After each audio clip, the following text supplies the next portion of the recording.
Hi, dog trainer Rob here, and I want to talk about how we trained Athena for this board and train. So in NePoPo, we can do a lot of things when we're training, and why her obedience skyrockets and why the 5-week program. A lot of people wonder how and why the dogs are able to do the sit, the down, the stand, go to the kennel, go to the place, be off leash. So I want to explain. The first thing that we do is we work in positive reinforcement. So we want to build a love and a relationship with the clicker. You have to understand in positive reinforcement, we have nonverbal commands, which is the clicker, and we have verbal commands, which is when I'm talking. So a perfect example is the recall. Many videos I talked about ignition training. I click, I want the dog to fly to me for food because I want the dog to love this sound. In positive reinforcement, that is taught by Ivan Pavlov. We are pairing signals.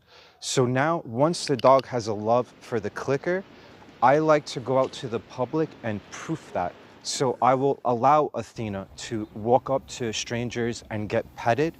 And when I want to recall Athena off of the stranger, I click and the dog flies back to me. I give existential food.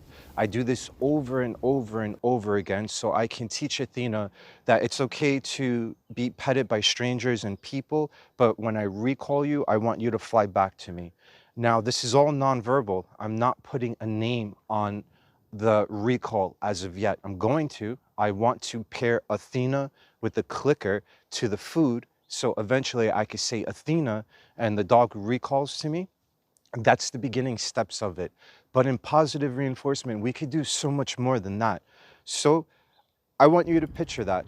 She goes up to a stranger, she gets petted, I click her off the stranger, and we keep it moving. How else do I use positive reinforcement to communicate to my dog?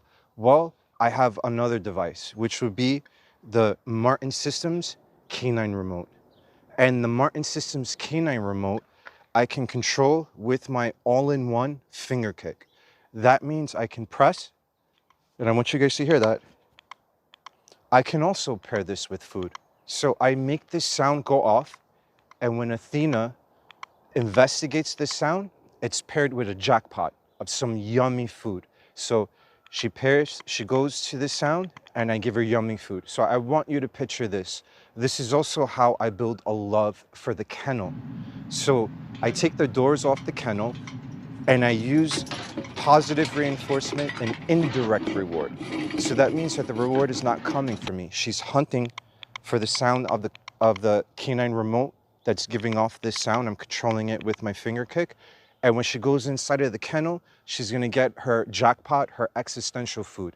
So right off the bat, without me even naming kennel or making the dog go into the kennel and trying to foos the dog, I let the dog investigate on its own. So it's building confidence.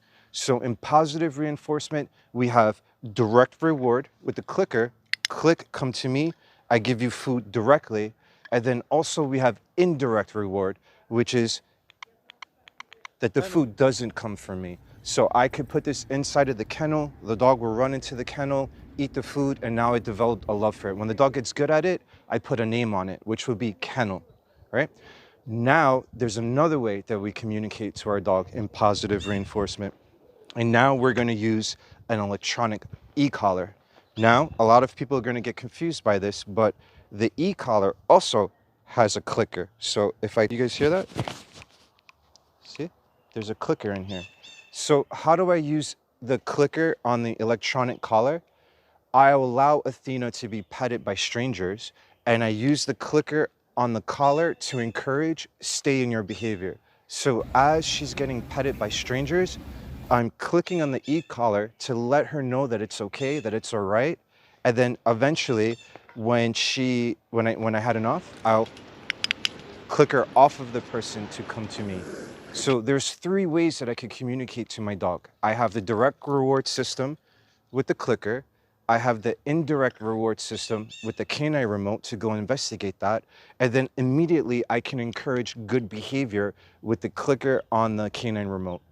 So, I mean, the clicker on the Chameleon collar, which is gonna be on her, so she'll hear it right away. It's very powerful, very fast, and that's how we get good results. And This is why our obedience skyrockets, because we have many ways to communicate to the dog. And as a NePoPo trainer, we are taught the psychology of how dogs learn.